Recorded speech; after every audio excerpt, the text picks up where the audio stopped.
Welcome to Musings with me at Butterfly Effect for Happiness. I'm Lisa, and I hope that wherever this finds you in your day, it generates critical thinking and discussion for those you love and care about. In this episode, I muse over the topic of allowing our kids to breathe, and ourselves, of course.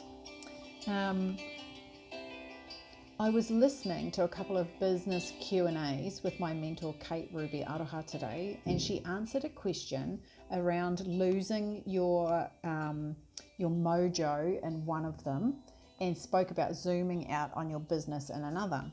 So she talked about connecting into the messages that light you up or get your blood pumping, making connections around what matters to you. And it got me thinking about some of the clients that I've had the absolute honor to work with over the years and what some of the biggest issues have been for them and how I've been through similar situations to them. So then it got me off tracking into these questions because it was such a big thing for me when our eldest daughter was going through her teen years. And the question for me was, can I be in the space that that my kids need me to be in when they need me to be there? So is that the same for you? Can you be in the space that your children need you to be in when they need you to be there? And you know what? The honest truth is that we can't always be in that space,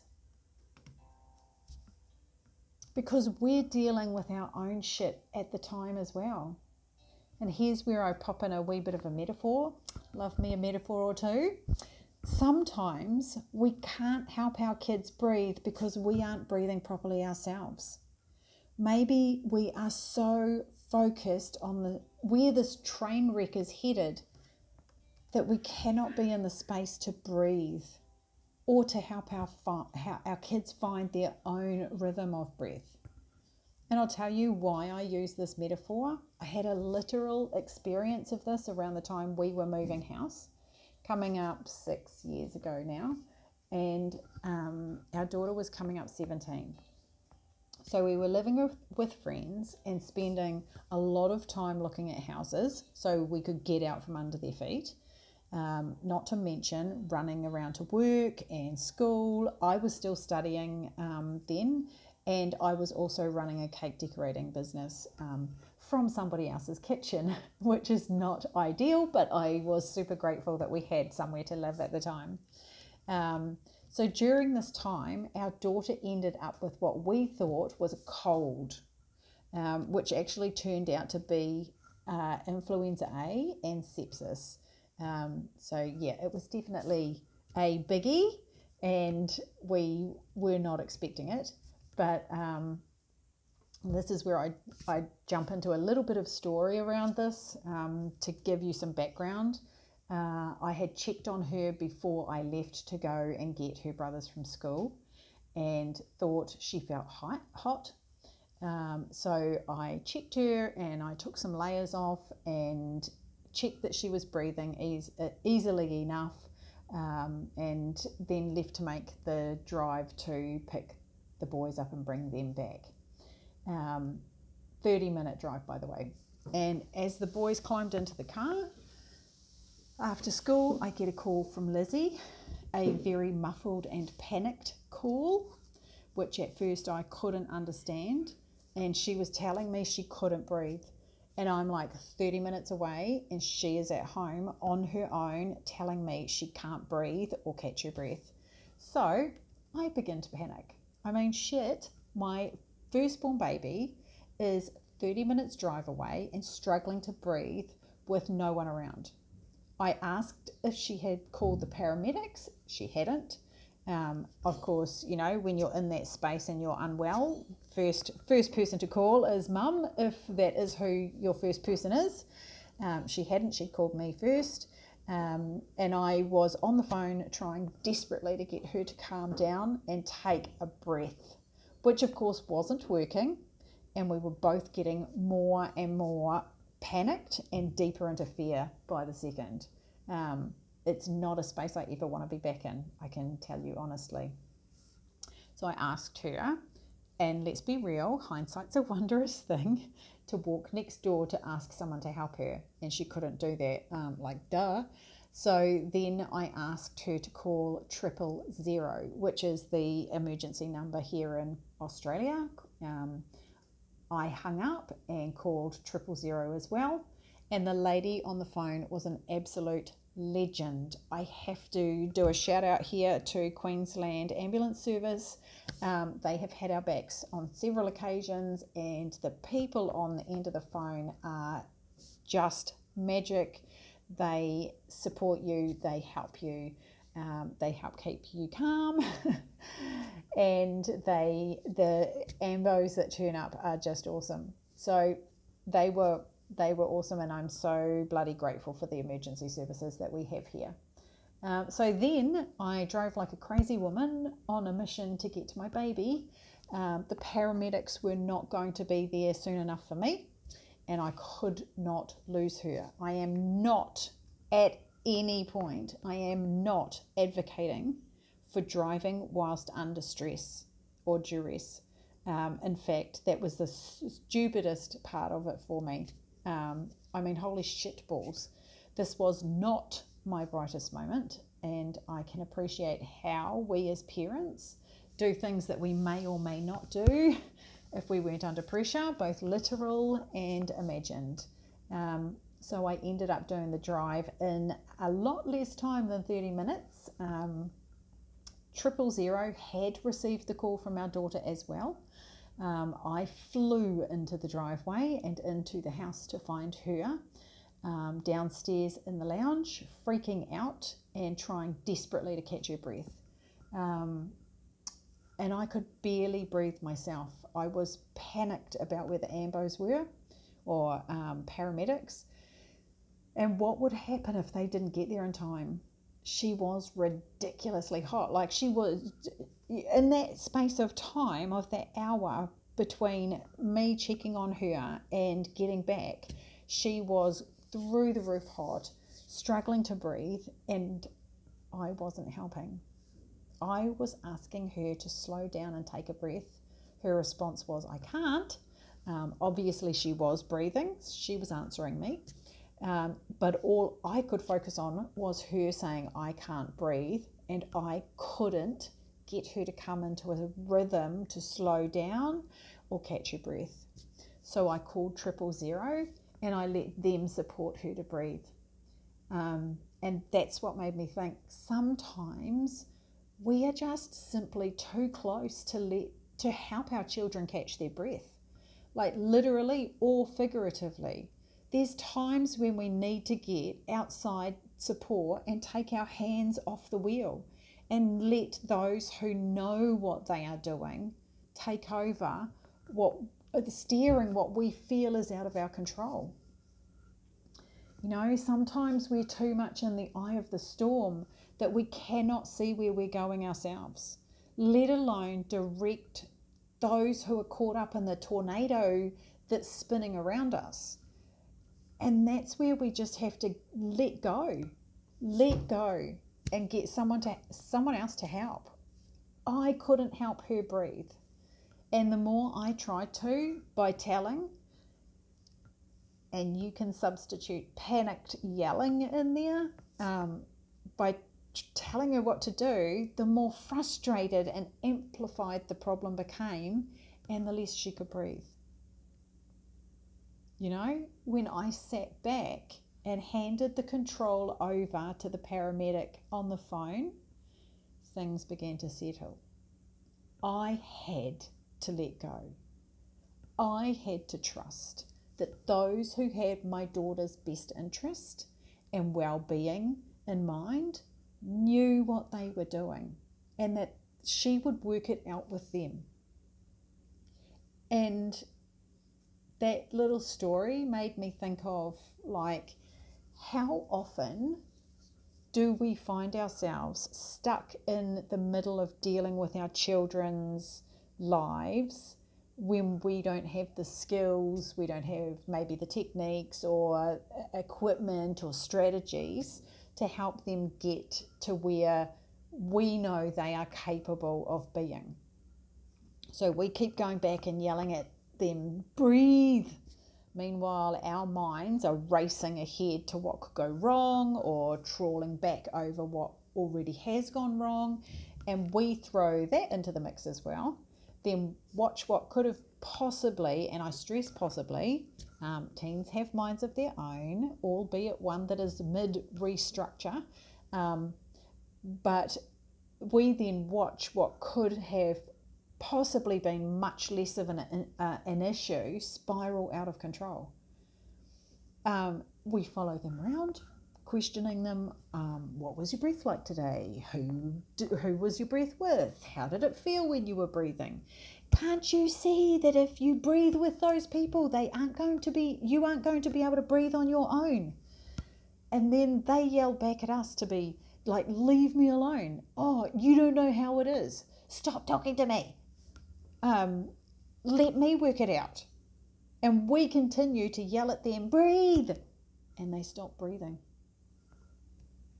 They stop talking to us. And they close us out of their lives. They stop because we aren't giving them the room to breathe. We might threaten, catastrophize, tell stories of fear, pain, loss to them. And we're hoping, and I'm speaking mostly for myself, and I'm, you may recognize this for yourself or similarities. We're hoping that it will bring them back to us. But the thing is, it most often doesn't. And we cannot breathe for them. We cannot live their lives for them. They may even yell back and threaten us with what they will or will not do. Well, if you say that, then I will blah, blah, blah, blah, or I won't go and do that, or I'm just going to stay out and you won't know where I am. So that is them pushing our buttons to see how far they can get us to go. And then in that, we have to be clear, like, where is our line in the sand for that? We need to be clear in ourselves so that we can be clear for them. If we're freaking out, then our children don't know where the boundary is. Our kids need solid boundaries so that they know where the safety net is. If we keep shifting it when they ask us to, they never know where it is.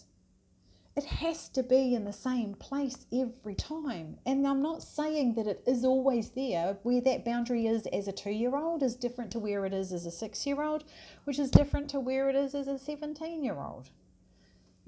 But they need to know where that boundary is. And we shift and we stay. We don't shift and shift and shift.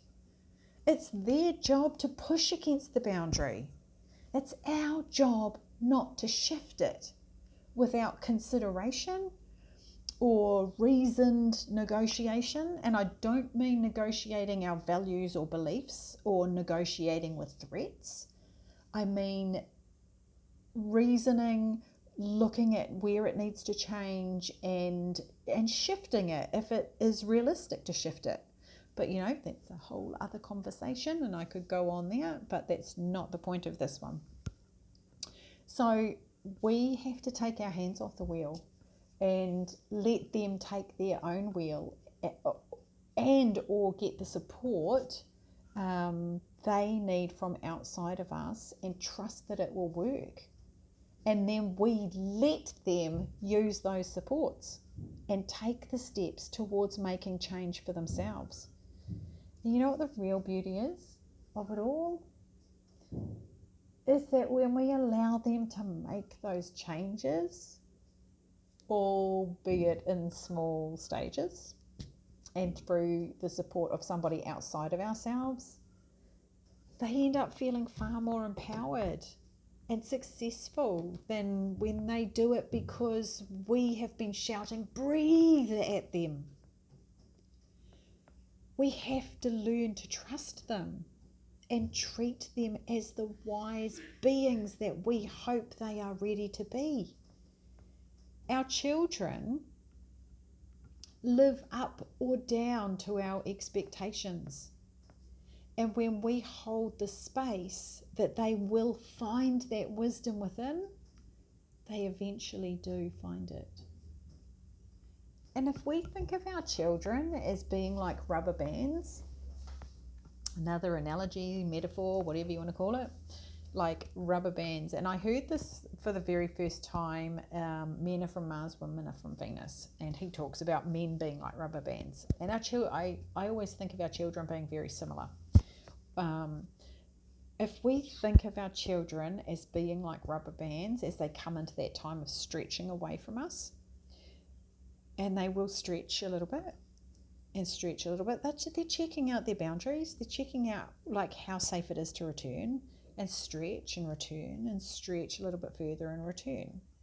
But if we try to control them, if they don't get to have that stretch and we're coming with them, they're going to keep stretching and we're going to follow, and they stretch and we follow.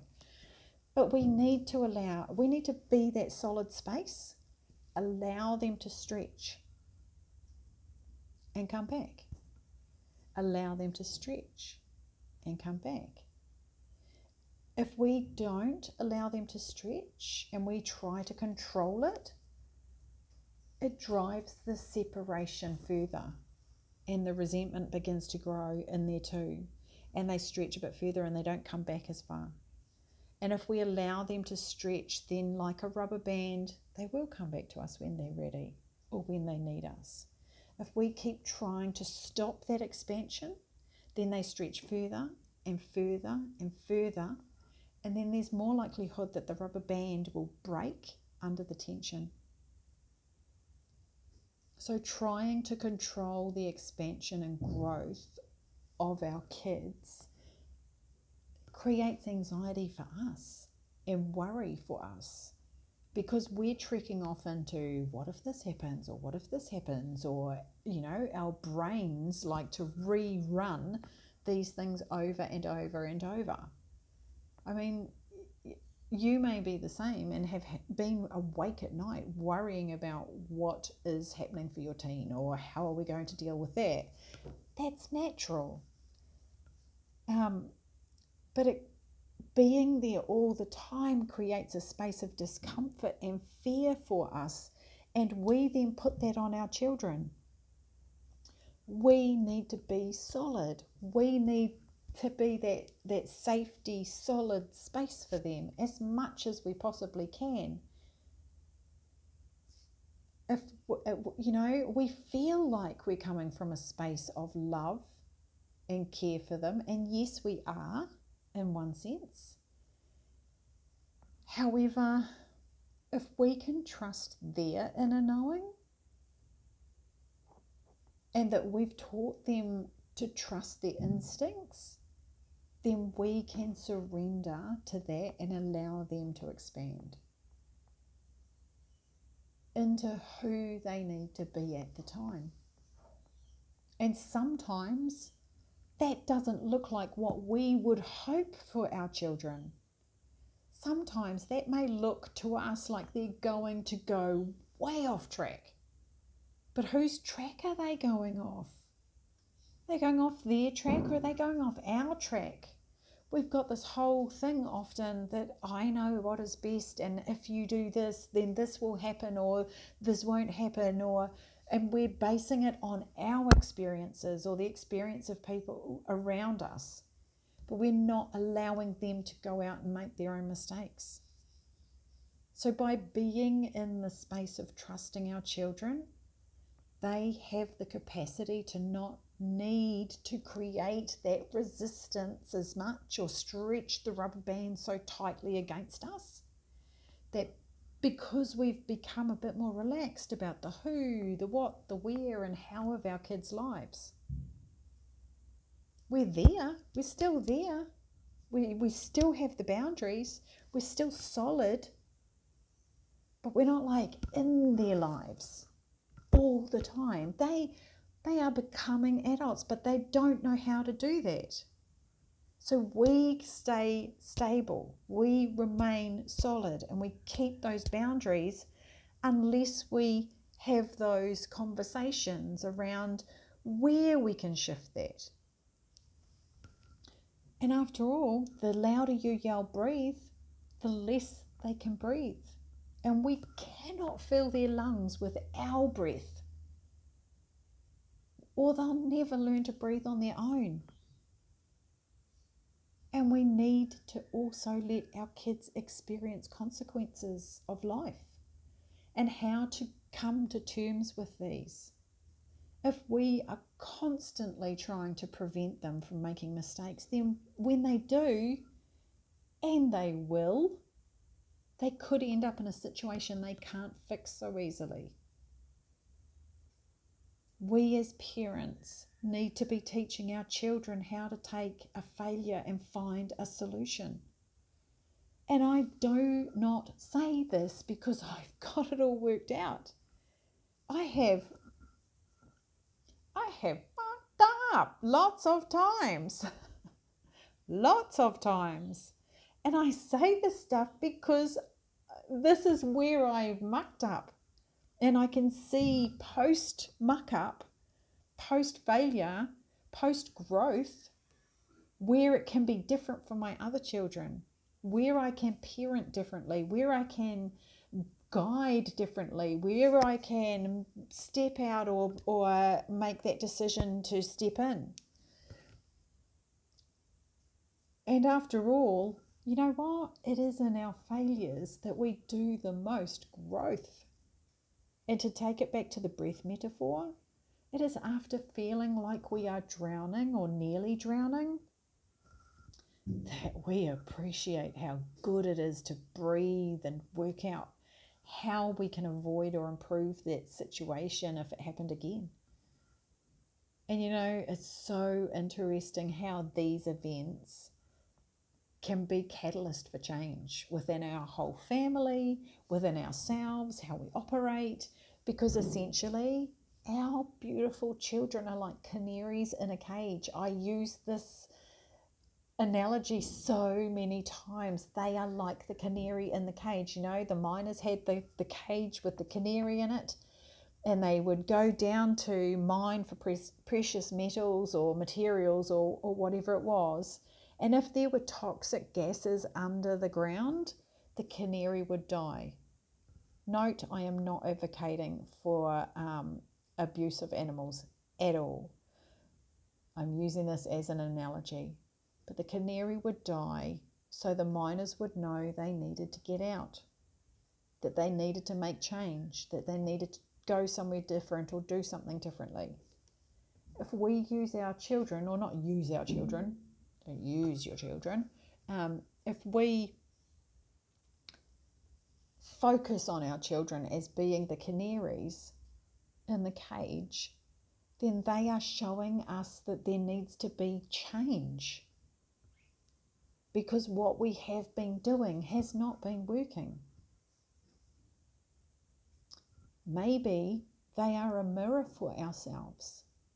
Maybe their behavior is learned from what we have done to ourselves, as ourselves. You know, it is in seeing our children that we get to see parts of ourselves. And sometimes we do not even realize that we are doing those things until we see our children doing it. Maybe it is that we haven't had boundaries with our children, so our children have no boundaries. They don't have boundaries with other people.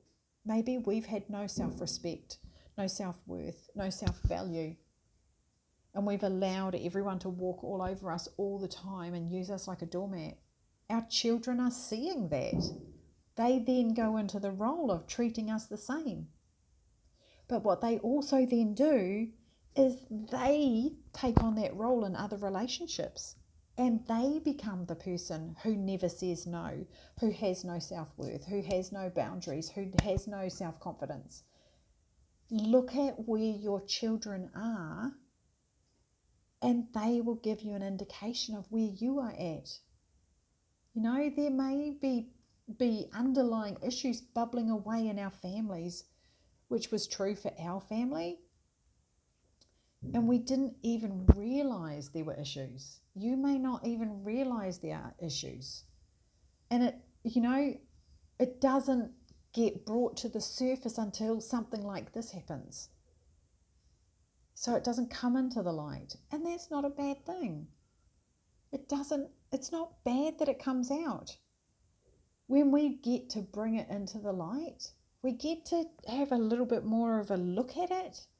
And it's the opportunity to find like a new way to operate or a new cave to mine for the sparkly bits in it. And we get to expand and grow as a family and as individuals, and our children. Making waves, or tsunamis may be the case, give us that opportunity. And often we can't see that at the time. Think of all the things that you couldn't see the beauty of it or the positives of it, and later on you get to see that because you're like, oh my God, if I hadn't gone through that, I wouldn't have learnt this, or I wouldn't have met these people, or I wouldn't have experienced this. And so it is for the growth and expansion for ourselves and our children. So you know what? Know that there is potential for you and them to grow in this and become a new version of self through the stretching of the rubber band, and understand that they will breathe for themselves, either because they've worked it out for themselves, or they've remembered what you taught them about breathing, or they find help outside of you to support them to breathe until they learn how to breathe for themselves. We let go of the control. We seek help where it's needed. And we hold the vision that we are going to be okay and they are going to be okay. And in working through that, both together and individually, finding your own rhythm of breath. Finding your own rhythm of breath.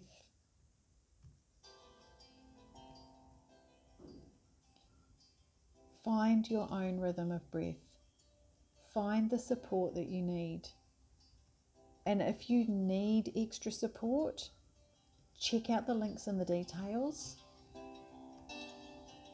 I hope this finds you somewhere in a magnificent day with masses of love and blessings. I will catch you on the next one.